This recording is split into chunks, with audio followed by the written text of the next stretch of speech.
Hi, I'm Eduardo Gonçalves from the Climate Group. Welcome back to Climate TV. Today we're looking at why climate change is increasingly seen as a major national security issue. To discuss this with me today, we've got Brigadier General Stephen Cheney from the American Security Project. So first of all, Brigadier General, why is climate change increasingly seen as such an important issue in terms of national and global security? Well, oftentimes people don't say that climate change is affecting your national security, but when you look at it from the perspective of defense of your national interest and of your country, then you can drill down pretty quick and understand that it clearly is a national security issue. Now, I've often said that climate change in itself is not causing the instability or causing conflict, but it's an accelerant of instability. And we see this all over the world. So as you probably know, the United States has combatant commanders and it has these regional commanders who all have to look at instability in their area and be prepared to defend our interest and defend other interests, as well as prevent humanitarian catastrophes, for instance, like Typhoon Haiyan, and help the aftermath of that in the Philippines. So it's a very complex issue, but climate change is clearly a contributor to instability in the world, and we've got to be prepared for it. So why is climate change increasingly being seen as a critical issue by the US military? Well, that's a great question. Why does the U.S. military care about climate change? And the example I just used previously about Typhoon Haiyan. Now, I'm not saying that Haiyan was necessarily caused by climate change, but I will tell you it was a contributor to it. But the point being, there were 13,000 soldiers, sailors, airmen, and Marines who responded to that catastrophe in the Philippines. And you would say, why did we do that? And first off, it's a humanitarian gesture, and we would do that anywhere in the world that we could help out. But secondly, there is not another military that's prepared to do this level of support anywhere in the world. We do it because we can do it. And when you transport that many people and that much support and that much aid, the United States is the only one who can really shoulder that burden. So that's why we're doing it. What would you say the military can, in and of itself, help to do in terms of adapting to and mitigating climate change? Well, those are great questions about mitigation and adaptation, I don't have a 30-second elevator speech answer to this because it's a two-part question. On the adaptation side, and I'm going to talk a little bit about our bases and stations. For instance, Norfolk Naval Station and Norfolk Naval Air Base, which are both threatened to go underwater here in the next 10 to 20 years. They clearly understand this, they recognize it. And to talk about the adaptation side of the house, they're already raising the level of the piers at the largest naval base in the world in Norfolk because they know the sea level rise is going to come over the piers and they've got to support their base. So that's just one small example of one of our many bases, and there's 30 plus naval bases that we have in the continental United States and around the world that are directly threatened by climate change. So right up front, our infrastructure is threatened and we've got to protect our infrastructure. Now that said, on the mitigation side of the house, we clearly know that the science has proven what is causing climate change. And a combatant commander would like to drill down and say, hey, I'd like to stop causing this instability or this conflict. When you reach way down, you say climate change is the contributor to this. We've got to stop climate change. So the bottom line to that is, of course, preventing CO2 emissions. And whether it's EPA standards or a carbon tax, a cap and trade, for which my organization, the American Security Project, is an all-the-above organization. We say we've really got to prevent that. So that's going to go do your mitigation side of the house. And there's one more piece to this. The largest user of fossil fuels in the world is the United States military. I mean, they burn millions of gallons of gas, and they recognize this. And it's a two-pronged thing. It's a vulnerability because they recognize that, for instance, if you're in Iraq or Afghanistan and you're transporting all this fuel all over the world, it becomes a vulnerability because the enemy knows it and they're going to attack it. And we've lost thousands of contractors and soldiers, sailors, airmen, Marines defending those fuel trains. So we've got the United States military understands that and is trying to wean itself off of the fossil fuel dependence that it's got. That's one piece to it. And of course, the other piece is they're a major polluter. We can have them to stop polluting. They can set the example of and use alternative energies and limit the CO2 pollution. Looking at the world today, what would you say are the conflicts which could potentially be aggravated and accelerated by climate change? I can give you, I'm going to walk around the world here a little bit and talk about it, but the poster child right now, and people don't understand it or don't think about it, is Bangladesh. And you go, well, Bangladesh, what's the problem in Bangladesh?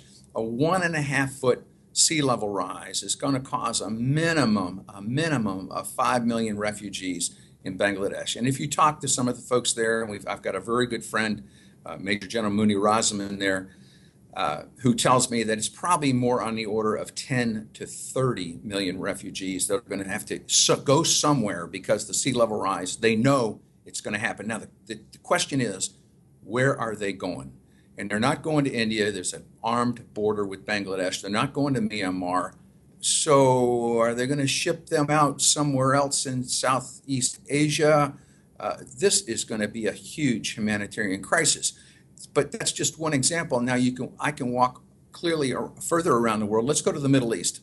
We'll talk a little bit about Syria. And see, people would think Syria, this climate change didn't have anything to do with Assad and what's going on there with ISIS and that whole business, but it did.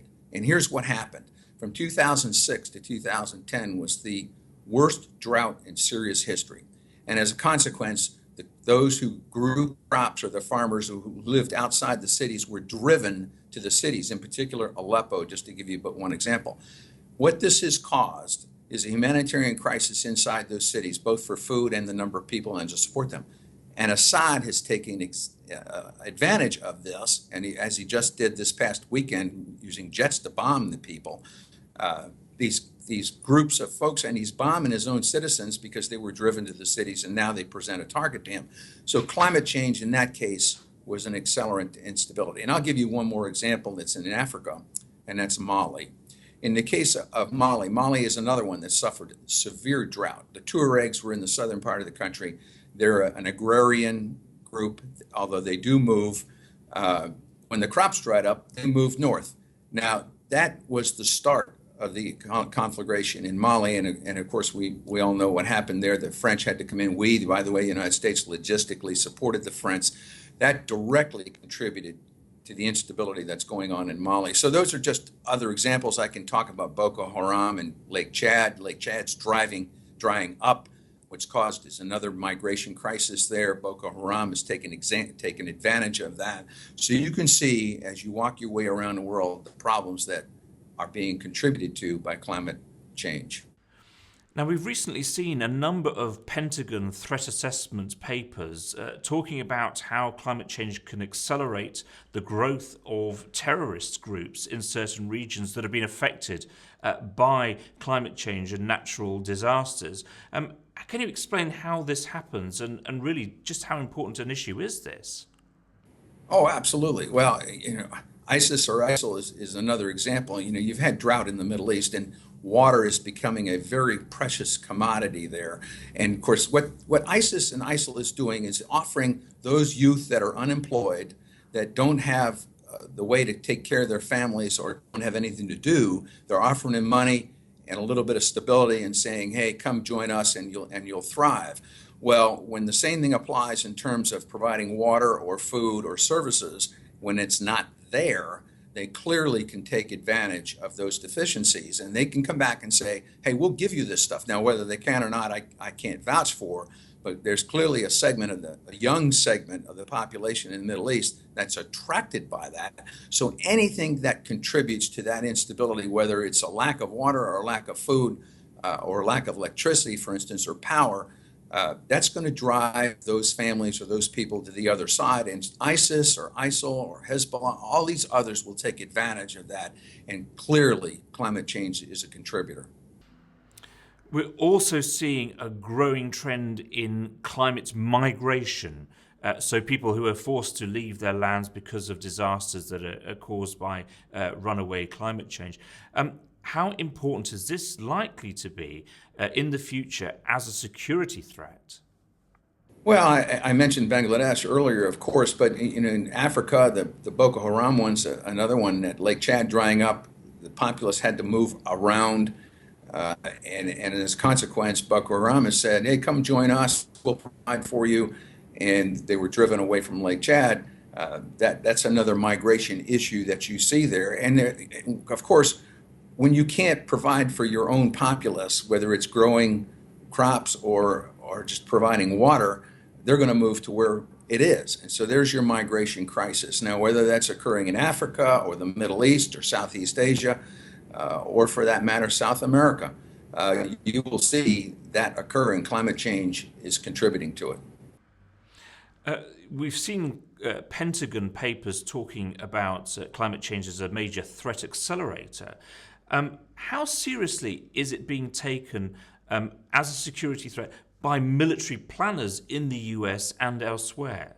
Well, you pose a great question, because, as I mentioned earlier, the United States has what we call combatant commanders, divided the world up into regions, and each region has a combatant commander, and that combatant commander is tasked with looking at all the threats within his region.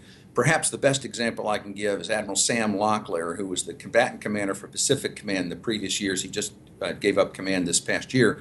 But he said the number one threat that he's worried about is climate change in the Asia theater, and he's got the biggest geographic command among the combatant commanders. And you kind of go, well, why does he think that's the biggest threat?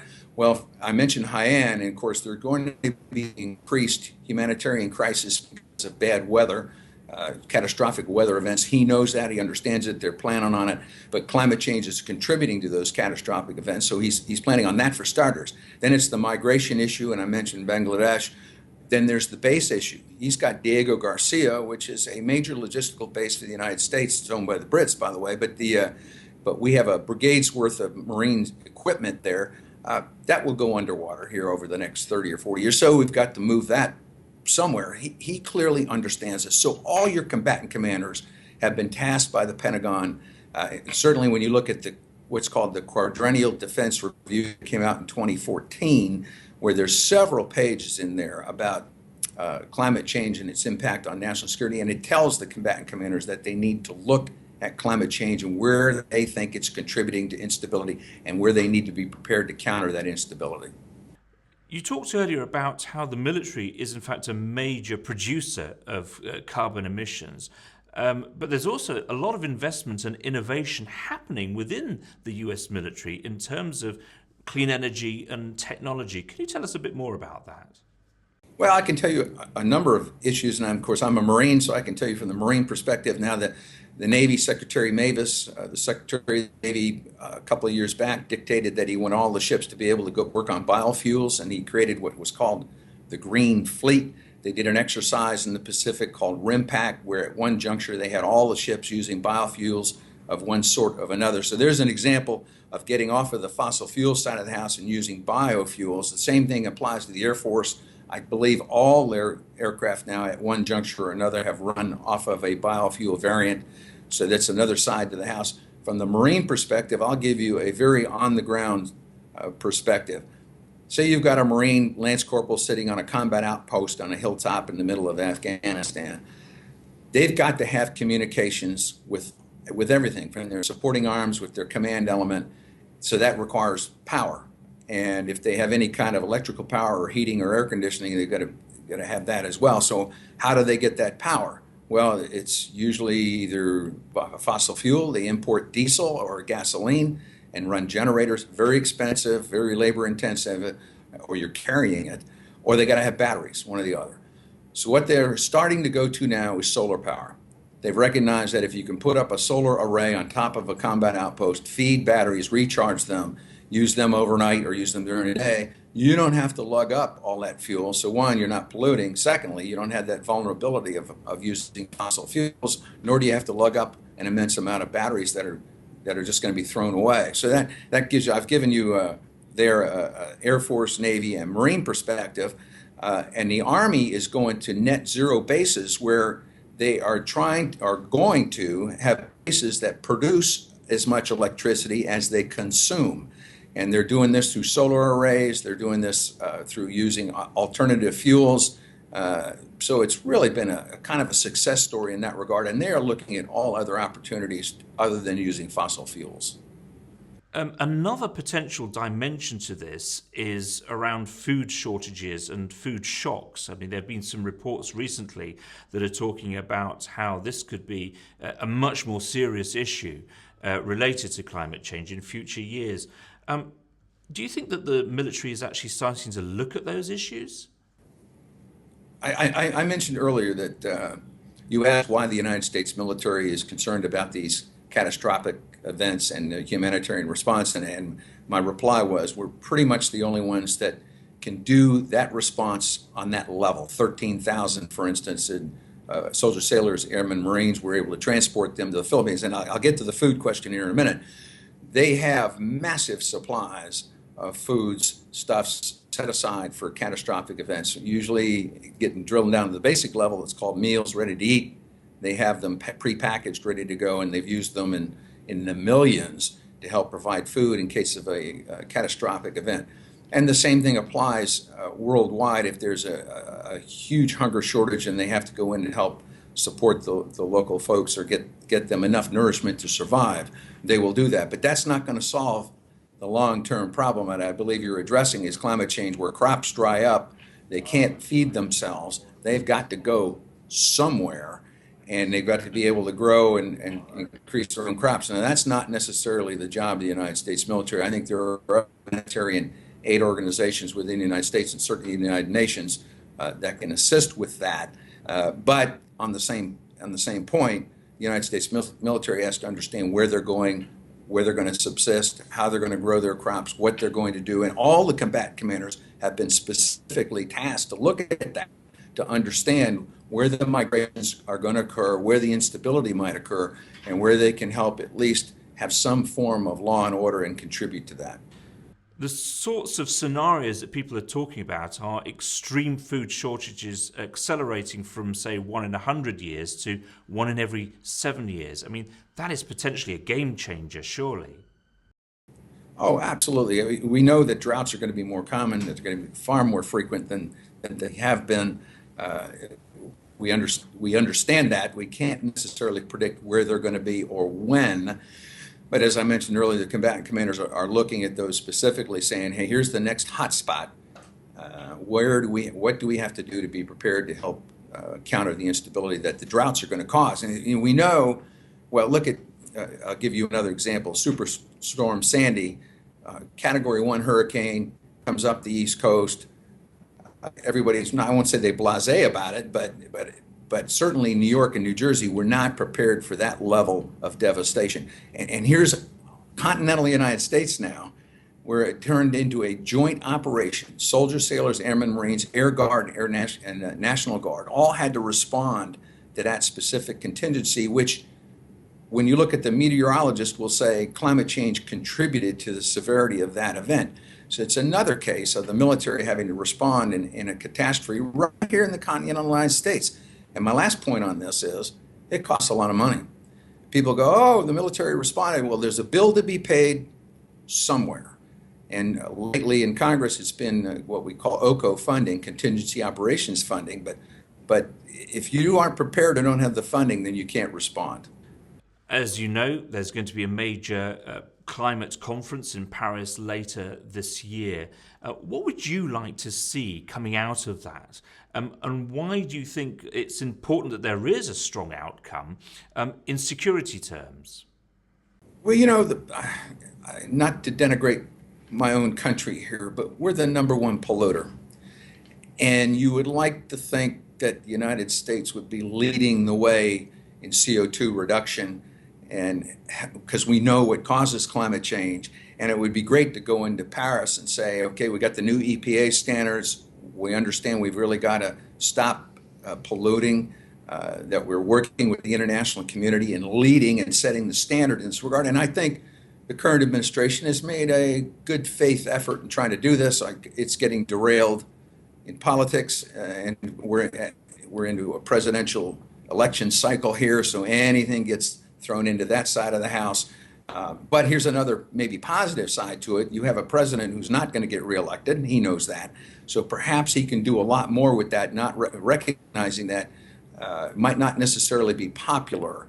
but we are the number one polluter. So if we can restrict our CO2 emissions in whatever way is possible, and I mentioned earlier, my organization, American Security Project, is an all-the-above organization. We think it requires a little bit of everything, but it's certainly going to require sacrifice. The United States needs to lead, and we need to go into Paris from a leadership perspective, and we'd like to come out of Paris with a good agreement among all countries to say, here's the way we're going to stop climate change. And my last point about this, I think there's a number of folks, particularly in Europe, who look at us and go, the United States just doesn't necessarily get it.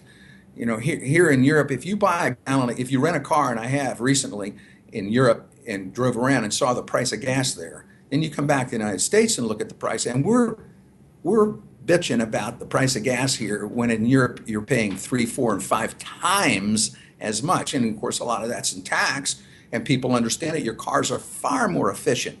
And my last point about this is we've made some movement on this in the last couple of years with what we call CAFE standards, corporate adjusted fuel economy standards. And when they first came out, people took a deep breath and say it'll never happen. 54, 55 miles a gallon dictated in light trucks and cars.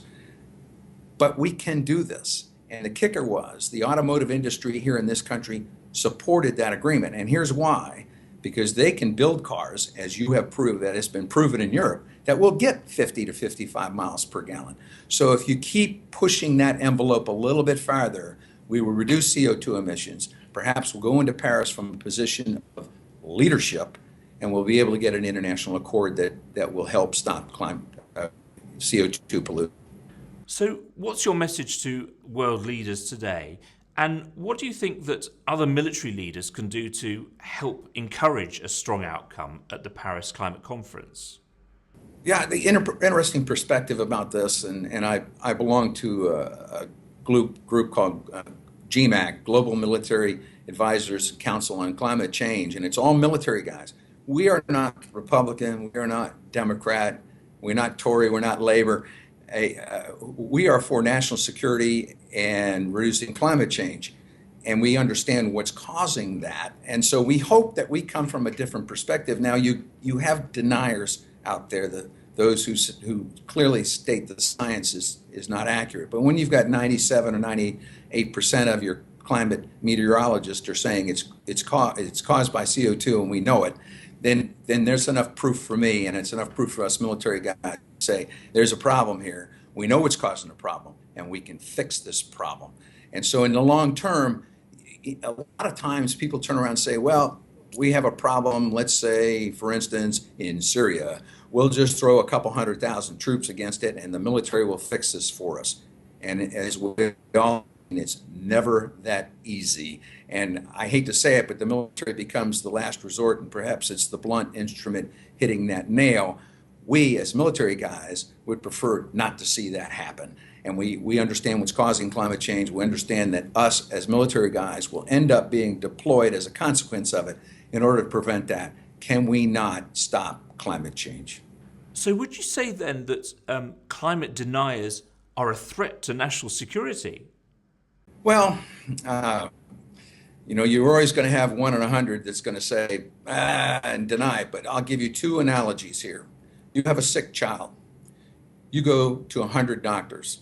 97 of them say, your young child needs an operation or there's something catastrophic going to happen. 3 of them go, nah, we don't think so.